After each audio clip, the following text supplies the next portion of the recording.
नमस्कार दोस्तों, स्वागत है आप सभी का आपके अपने YouTube platform one week study point पर। दोस्तों आज की क्लास रहेगी हमारे बीए फर्स्ट ईयर वालों के लिए।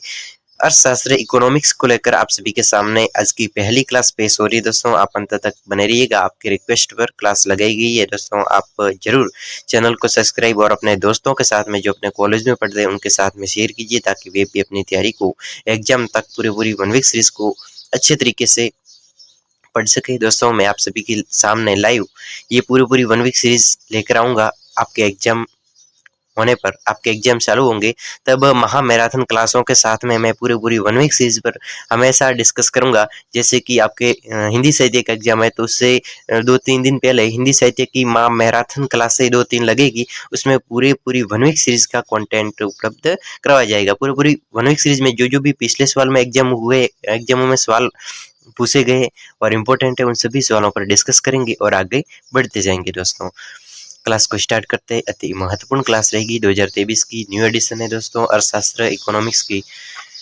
महत्वपूर्ण सवालों का अध्ययन आप सभी के सामने पेश हो रहा है। दोस्तों पहला सवाल आप सभी के सामने देखिएगा, ये 2017 के एग्जाम में पूछा गया है और अभी 2023 के एग्जाम में भी पूछा जा सकता है। दोस्तों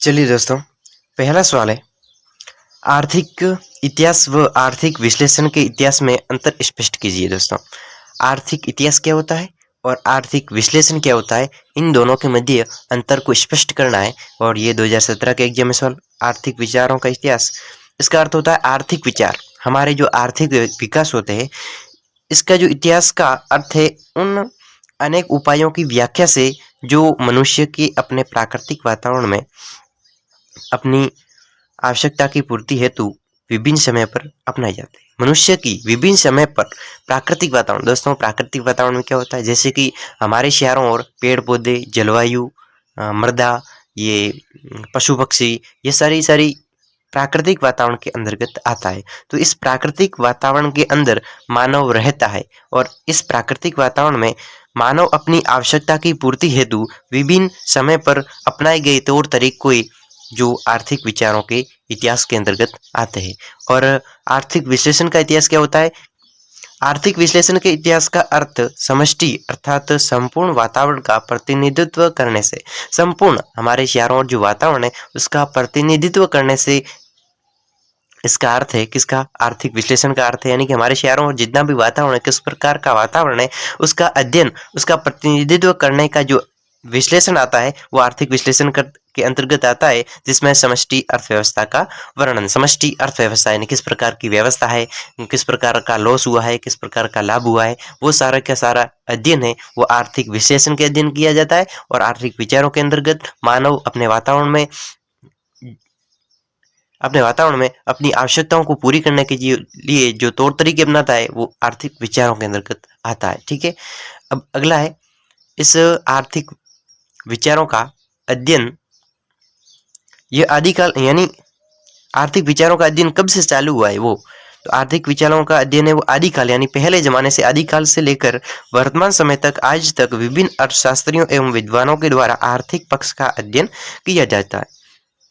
आर्थिक विचारों का अध्ययन पहले भी आदिकाल से वर्तमान तक विभिन्न किसके द्वारा, अर्थशास्त्रियों एवं विद्वानों के द्वारा अध्ययन किया जाता है। जबकि आर्थिक विश्लेषण का अध्ययन कब किया जाता है कि जब यह आर्थिक समस्या क्या थी, जबकि ये आर्थिक समस्या क्या है एवं वर्तमान में इसका हल करने के लिए किस मूल मंत्र का अध्ययन किया जाए निर्धारित करता है। आर्थिक विश्लेषण क्या करता है कि ये वर्तमान समय में आर्थिक समस्या कौन सी है, क्या समस्या है, और वर्तमान में इसका आर्थिक समस्या का हल किस मूल मंत्र से अध्ययन किया जाता है। ये मूल मंत्र किस में आता है, इस आर्थिक विश्लेषण, यानी हमारी अर्थव्यवस्था किस प्रकार की है, क्या है, और इसमें कौन सी समस्या है, उसका हल कैसे निकाला जा सकता है, उसका अध्ययन आर्थिक विश्लेषण के अंतर्गत किया जाता है। और आर्थिक विचारों का अध्ययन है वो पहले जमाने से आज तक अर्थशास्त्रियों और विद्वानों के द्वारा किया जाता रहा है। दोस्तों अगला है, इसका महत्व क्या है, यह यह अर्थशास्त्री विज्ञान के व्यापक अध्ययन के लिए बहुत महत्वपूर्ण है। अर्थशास्त्री विज्ञान के लिए महत्वपूर्ण है, और जबकि यह अर्थशास्त्र विज्ञान एवं कला दोनों के लिए महत्वपूर्ण। ये अर्थशास्त्र विज्ञान और कला दोनों के लिए महत्वपूर्ण, ये केवल अर्थशास्त्र विज्ञान के लिए महत्वपूर्ण है। हमने पढ़ा आर्थिक विचार क्या है, आर्थिक विश्लेषण क्या है, आप समझ गए होंगे। ठीक है, अगला सवाल लेते हैं। चलिए, सीमितता या फिर दुर्लभता लगान क्या है? सीमितता दोस्तों 2017 के एग्जाम में सवाल पूछा गया। सीमितता या फिर दुर्लभता क्या होती है?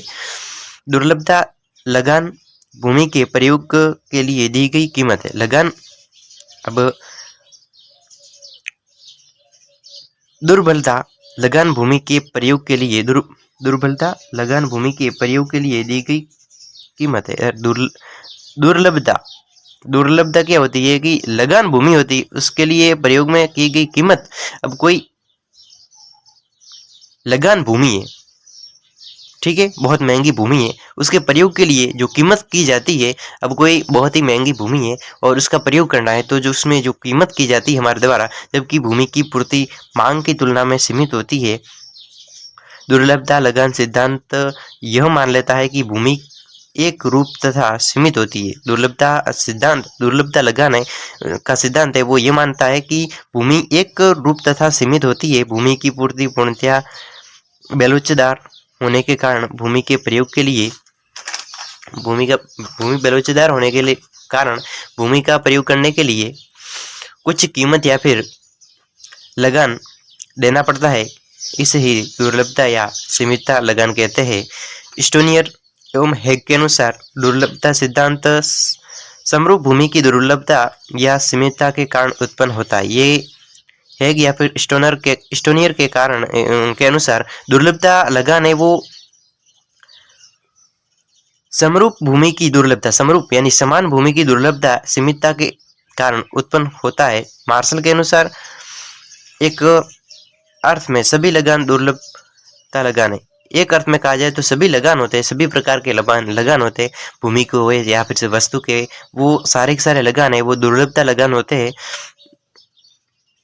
सभी लगान भेदभावात्मक लगान है। सभी जो लगाव है, अलग अलग वस्तुओं का लगाव है, वो भेदभाव। अब कोई महंगी चीज है तो उसके लगान भी ज्यादा होगा, ठीक है, कोई भारी चीज हो तो ठीक है। अगर चीज बिल्कुल हल्की है लेकिन काम में ज्यादा आ रही तो उसके भाव भी ज्यादा होगी, लगान भी ज्यादा। तो ये भी एक भेदभाव तरीके से माना गया, किसके द्वारा? मार्शल के द्वारा। ठीक है, अब है अगला सवाल। सवाल क्या कह रहा है कि आर्थिक विचारों का इतिहास क्या है? आर्थिक विचारों का इतिहास, आर्थिक विचारों का इतिहास क्या है?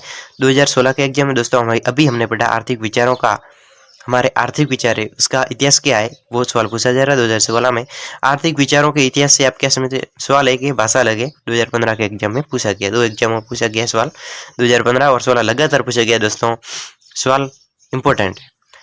आर्थिक विचारों का इतिहास क्या है? हमने पढ़ा पहली परिभाषा अंतर पढ़ा था, उसमें था आर्थिक विचारों के इतिहास से हमारा अभिप्राय उन आर्थिक पक्ष के अध्ययन से जो हमें ये बताता है कि आर्थिक विचार का किस प्रकार उदय हुआ, ये विचार किस प्रकार से एक दूसरे से संबंधित है। आर्थिक विचार है वो किस प्रकार एक दूसरे से संबंधित है, इसका विकास किस प्रक्रिया के द्वारा हुआ है, आर्थिक विकास का विकास है वो किस प्रक्रिया के द्वारा हुआ है, और वर्तमान विचारों को पूर्ववर्ती विचारों ने किस प्रकार से प्रभावित किया है। ये बात कौन बताता है? आर्थिक विचार। एक बार पुनः, आर्थिक विचार के इतिहास हमारा अभिप्राय उन आर्थिक पक्ष के अध्ययन से हमें यह बताता है, आर्थिक विकास से वो हमें ये बताते हैं कि आर्थिक विचारों का जो किस प्रकार उदय हुए, आर्थिक विचार का किस प्रकार उदय हुआ, ये विचार किस प्रकार से एक दूसरे से संबंधित है, इसका विकास किस प्रक्रिया के द्वारा हुआ, और वर्तमान विचारों के पूर्ववर्ती विचारों ने किस प्रकार इसे प्रभावित किया, ये आर्थिक विचारों के इतिहास के अंतर्गत आते हैं। आर्थिक विचार है उसका इतिहास, यानी पहले की बात हो रही है, तो हम किस प्रकार उदय हुआ, कैसे नहीं हुआ, और वर्तमान में इसकी क्या हालत है, वो हम अध्ययन करते हैं पिछली बातों का, वो आर्थिक विचारों के इतिहास के अंतर्गत आता है। दोस्तों अगला सवाल लेते हैं, 5वां सवाल है कि आर्थिक इतिहास एवं आर्थिक विचारों के इतिहास से क्या संबंध है? आर्थिक इतिहास और आर्थिक विचार क्या है? इसमें क्या संबंध है, अंतर क्या है वो लिखना है। आर्थिक इतिहास के द्वारा आर्थिक विचारों का इतिहास नियंत्रित होता है। आर्थिक इतिहास है उसके द्वारा आर्थिक विचारों का इतिहास नियंत्रित होता है, जहां एक और आर्थिक विचार आर्थिक इतिहास को प्रभावित करते हैं एवं नियंत्रित करते हैं, वही दूसरी ओर आर्थिक विचार भी आर्थिक इतिहास के द्वारा नियंत्रित एवं प्रभावित होते हैं। एक बार पुनः पढ़ लेते हैं, आर्थिक इतिहास और आर्थिक विचार क्या होते हैं। आर्थिक इतिहास, आर्थिक विकास। आर्थिक इतिहास के द्वारा क्या होता है कि आर्थिक विचारों का इतिहास नियंत्रित होता है। आर्थिक विचार है, हमारे जो आर्थिक विचार है उसका जो नियंत्रण, आर्थिक विचारों का नियंत्रण है वो आर्थिक इतिहास के द्वारा होता है, जहां एक और आर्थिक विचार आर्थिक इतिहास को प्रभावित एवं नियंत्रित करते हैं। आर्थिक हमारे जो विचार है, अर्थव्यवस्था, हमारे धन दौलत के जो विचार है, पहले की आप बात थी, अब क्या बात है, जो आर्थिक विचार है वो आर्थिक इतिहास यानी पहले की जो अर्थव्यवस्था है, पहले के जो साधन है, पहले हमारे पास कितना धन था और आज हमारे पास कितना धन है, ये अर्थव्यवस्था की जो बात होती है, उसके जो विचार होते हैं हमारे मन में, उसका इतिहास है, आर्थिक इतिहास है, को प्रभावित करने एवं नियंत्रित करने का कार्य आर्थिक इतिहास करता है। और वही दूसरी ओर आर्थिक विचार भी आर्थिक इतिहास के द्वारा नियंत्रित एवं प्रभावित होते हैं। आर्थिक इतिहास के द्वारा नियंत्रित एवं प्रभावित होते हैं। कौन प्रभावित होते हैं? आर्थिक विचार आर्थिक इतिहास के द्वारा नियंत्रित होते हैं। ठीक है, अगला दोस्तों सवाल बड़े इंपॉर्टेंट है, पढ़िएगा। मैं आपके सामने ये 1 वीक सीरीज बिल्कुल पेश करवाऊंगा। आज की क्लास थोड़ी लंबी रहेगी, बहुत ही, आप अंत तक बने रहिए। मैं पूरी 1 वीक सीरीज को आपके सामने पेश करवाने की कोशिश करूंगा, आप जुड़े रहिएगा। अगर आप खुद की 1 वीक सीरीज पढ़ रहे हैं तो बहुत ही अच्छी बात है दोस्तों। आप ऑनलाइन भी 1 वीक सीरीज पढ़ने का बहुत ही अच्छा तरीका है, अच्छा जरिया है, तो आप जुड़े और पढ़िए, अपने दोस्तों को भी शेयर करें दोस्तों। आर्थिक विचारों के इतिहास की भौतिकवादी व्याख्या विधि क्या है? आर्थिक विचारों का इतिहास है, उसकी भौतिकवादी व्याख्या किस प्रकार की है, क्या है, वो लिखना है। यह एक ऐसी विधि है, आर्थिक विचार है वो आर्थिक विचारों का इतिहास है, वो एक ऐसी विधि है जिसमें आर्थिक प्रेरणा की भौतिकवाद व्याख्या की जाती है। आर्थिक प्रेरणा की भौतिकवाद आर्थिक प्रेरणा है। अब भाई आर्थिक विचारों का इतिहास इस प्रकार का इतिहास है जिसमें आर्थिक प्रेरणा की भौतिकवाद का व्याख्या होती है और विभिन्न आर्थिक वर्गों के मध्य आय एवं वितरण पर निरंतर संघर्ष होना बताया है। जैसे डेविड रिकॉर्डो के अनुसार श्रमिक वर्ग की मजदूरी उद्यमी वर्ग के लाभ में कमी करके ही वृद्धि की जा सकती है। दोस्तों आर्थिक विचार है, इसका इतिहास भौतिकवाद की व्याख्या किस प्रकार है वो बताना है कि आर्थिक विचार है वो आर्थिक प्रेरणा की भौतिक व्याख्या की जाती है। भौतिक विचार यानी पहले, अब आर्थिक विचार है पहले की जो अर्थव्यवस्था है उसमें जो भौतिक साधन किस प्रकार के थे, उसकी विद्या क्या थी, वो लिखना है। तो आर्थिक विचार हमें आर्थिक प्रेरणा की भौतिकवाद व्याख्या की जाती है। ठीक है, तो और विभिन्न आर्थिक वर्गों के मध्य आय के वितरण, विभिन्न अलग अलग वर्ग है उसके मध्य आय किस प्रकार की आय होती है, उसका वितरण पर निरंतर संघर्ष होना बताया। और डेविड रिकॉर्डो के अनुसार श्रमिक वर्ग की मजदूरी में उद्यमी वर्ग के लाभ में कमी करके ही वृद्धि की जा सकती है। दोस्तों अगला सवाल है 7वां सवाल, इंपॉर्टेंट सवाल है कि वणिकवाद क्या है? वणिकवाद दोस्तों वणिकवाद क्या है कि वणिकवाद एक शक्तिशाली राज्य प्रांत करने की नीति है। वणिकवाद क्या होता है कि वणिकवाद एक शक्तिशाली राज्य प्रांत करने की नीति है। अन्य शब्दों में कहे तो वणिकवाद है वो उन आर्थिक विचारों का नाम है।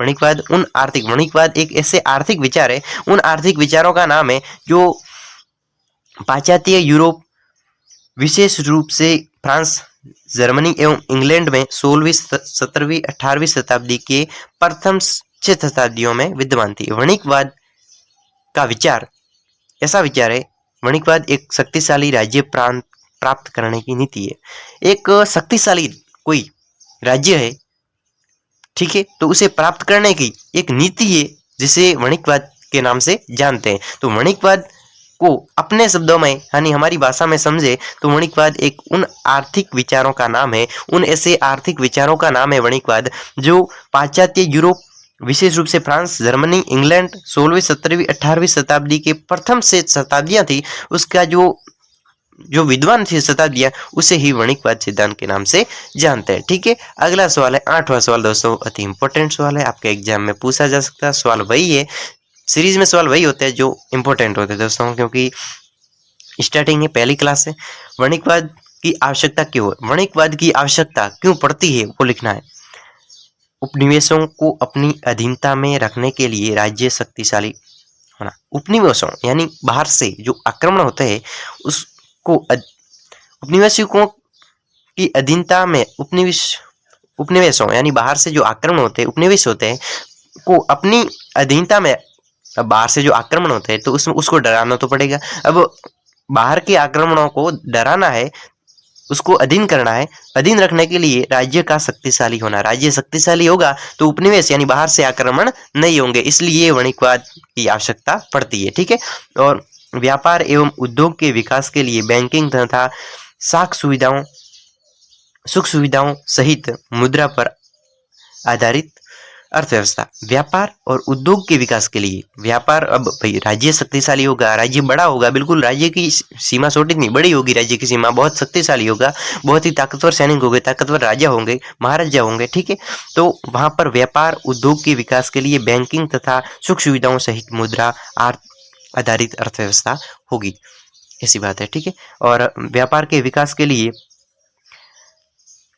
प्राप्ति के उद्देश्य प्रतियोगिता के लिए प्रोत्साहन, प्रतियोगिता भी होगी, बहुत सारे लोग हैं, बहुत शक्तिशाली राज्य है तो उसमें प्रतियोगिता होगी, बिल्कुल। ठीक है, 9वां सवाल है, वणिकवाद की कोई एक महत्वपूर्ण विषय, वणिकवाद क्या है, इसकी एक महत्वपूर्ण विशेषता लिखनी। वणिकवाद क्या है, इसमें दोस्तों आप जानते भी होंगे वणिकवाद क्या है कि कोई महत्वपूर्ण विशेषता, इसमें बहुमूल्य धातुओं, स्वर्ण एवं रत्न रजत के चयन को बहुत अधिक महत्व दिया जाता है। वणिकवाद के अंदर धातु, स्वर्ण एवं रजत के चयन को बहुत ही महत्व दिया जाता था, क्योंकि वणिकवाद काल में अधिक स्वर्ण, अधिक धन एवं अधिक राष्ट्रीय शक्ति का प्रतीक था। दोस्तों, वणिकवाद जब काल था तो उस काल में अधिक स्वर्ण था, अधिक धन था, अधिक राष्ट्रीय शक्ति का प्रतीक था। कौन? वणिकवाद वही होता है जिसके पास बहुत ही अधिक धन होता है, स्वर्ण होता है, सोना होता है, राष्ट्रीय शक्ति होती है, उसका प्रतीक कौन होता था? वणिकवाद होता था। इसके अलावा स्वर्ण सफलतापूर्ण युद्ध लड़ने का एकमात्र साधन था। दोस्तों, स्वर्ण है वो सोना है, स्वर्ण है वो सफलतापूर्वक युद्ध को लड़ने का एकमात्र साधन भी था। और वणिकवाद सिद्धांत, वणिकवाद उसी को कहा जाता है जो धातु, स्वर्ण एवं रजत के चयन को लिए बहुत ही महत्व लायक होती थी, उसे ही वणिकवाद सिद्धांत के नाम से जाना जाता है। सामने राष्ट्र, जब कोई राज्य है उसके पास में कितनी ताकत है, कितना धन है, कितना अधिक सोना है, उसका प्रतीक के रूप में वणिकवाद को के नाम से जानते थे। ठीक है, अगला 200 सवाल है, प्रमुख वणिकवाद लेखकों के नाम लिखने हैं दोस्तों। प्रमुख बहुत सारे लेखक है, वणिकवाद के नाम लिखे, वणिकवाद के ग्रंथ लिखे। ठीक है, थॉमस मन,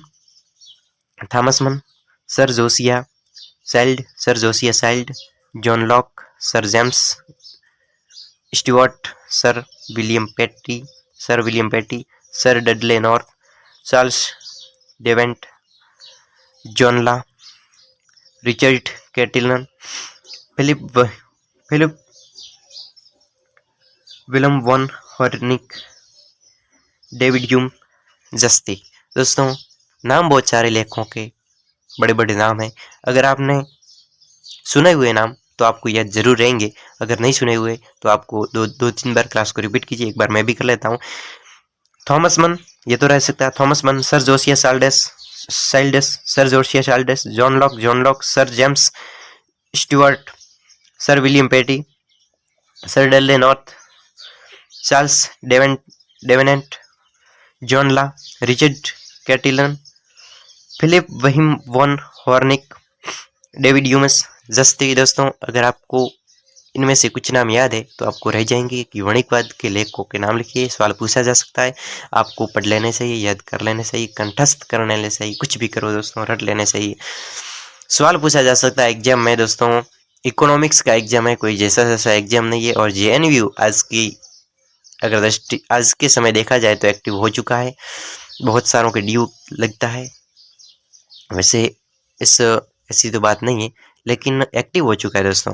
जैसे तैसे अब होता नहीं है, अगर पढ़ा है तो उसके हिसाब से ही नंबर आते हैं। जैसा तैसा लिखा है तो जैसे तैसे नंबर भी आएंगे दोस्तों। पढ़ के जाना है। अगर आप पढ़ के गए हैं तो आप अपने हिसाब से लिखोगे तो भी सही लिखोगे। अगर कुछ नहीं पढ़ा है तो लिखोगे क्या। अब आपने सुना होगा कि इतिहास में तुक्के चलते हैं, ऐसे करते चलता है। अब इतिहास को देखा भी नहीं है, इतिहास का कोई टॉपिक भी नहीं पढ़ा है, तो हम उसमें तुक्के क्या लगाएंगे। अब घर की बात तो लिख नहीं सकते, राजा महाराजाओं के नाम भी याद नहीं है तो हम क्या लिख सकते। किसी युद्ध का, किसी सन का नाम भी याद नहीं है तो हम क्या लिखेंगे। तो इसलिए पढ़ना जरूरी है दोस्तों। अगर हमारे माइंड में एक बार कॉन्सेप्ट आ जाता है कि इस प्रकार की बात लिखनी है तो आप अपने हिसाब से लिख सकते हैं। तो इसलिए सीरीज को पढ़ना बहुत ही इम्पोर्टेंट हो जाता है और पढ़ के जाना बहुत बहुत इम्पोर्टेंट हो जाता है दोस्तों। चलिए 11वां, वणिकवादियों की प्रमुख नीतियों एवं आर्थिक सिद्धांत की बिंदु बताइए। वणिकवादियां वणिकवादियों जैसे वणिकवाद है तो वणिकवाद है तो उसकी वणिकवादियों यानी वणिक के जो ग्रंथ लिखे, वाणिज्य के जो गणित ग्रंथ लिखे, वणिकवाद की प्रमुख नीतियां है। अब वणिकवाद है, ठीक है, वणिकवाद सिद्धांत है, वणिकवाद की जो नीति है, इस नीति की प्रमुख नीतियां, अलग अलग नीतियां होगी, ठीक है। आर्थिक सिद्धांत के बिंदुओं को बताना है, आर्थिक सिद्धांत किस प्रकार के इस वणिकवाद सिद्धांत के, ठीक है। बहुमूल्य धातुओं का महत्व दोस्तों, वणिकवादियों के अनुसार, वणिकवादियों नीति के अनुसार वणिकवादियों की प्रमुख नीति क्या है। बहुमूल्य धातुओं का महत्व इस वणिकवाद में दिया जाता है। विदेशी व्यापार को महत्व वणिकवाद सिद्धांत में दिया जाता है। औद्योगिक एवं वाणिज्य नियमन, औद्योगिक एवं वाणिज्य नियमन, जनसंख्या, श्रम मजदूरी विचार, मूल्य एवं ब्याज संबंधी विचार, विभिन्न व्यवसायों की उत्पादकता एवं कर संबंधी विचार, व्यय का महत्व, उत्पादन के साधन, ये सभी वणिकवादियों की प्रमुख नीतियों के अंतर्गत आते हैं। एक बार पुनः, बहुमूल्य धातुओं का महत्व वणिकवाद के अंदर दिया जाता है। विदेशी व्यापार का महत्व वणिकवाद के अंतर्गत किया जाता है। औद्योगिक वाणिज्य नियमन वणिकवाद के अंतर्गत दिया जाता है। जनसंख्या एवं श्रम मजदूरी पर विचार इस वणिकवाद में किया जाता है। तो जनसंख्या कितनी है और श्रम मजदूरी, श्रमिकों मजदूरों को मजदूरी कितनी मिल रही है, ये भी वाणिज्य वणिकवाद के अंतर्गत किया जाता है। मूल्य एवं ब्याज संबंधी, अब कितना मूल्य है, उसका कितना ब्याज लगेगा, कोई उधार दिया है तो उसका कितना ब्याज, ये भी वणिकवाद के अंतर्गत।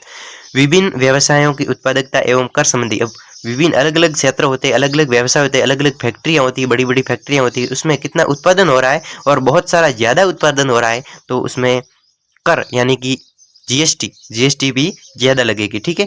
और व्यय का महत्व, अब व्यय ज्यादा हो रहा है तो उसका महत्व बढ़ेगा तो उसके आर्थिक यानी पैसे भी बढ़ेंगे, लागत बढ़ेगी, ठीक है। और उत्पादन के साधन, उत्पादन के किस प्रकार के साधन है वो लिखना है, ठीक है। अगला सवाल ले लेते हैं। चलिए, नव वणिकवाद से क्या समझते हैं दोस्तों। नव वणिकवाद क्या है और इससे आप क्या समझते हैं वो लिखना है। नव वणिकवाद,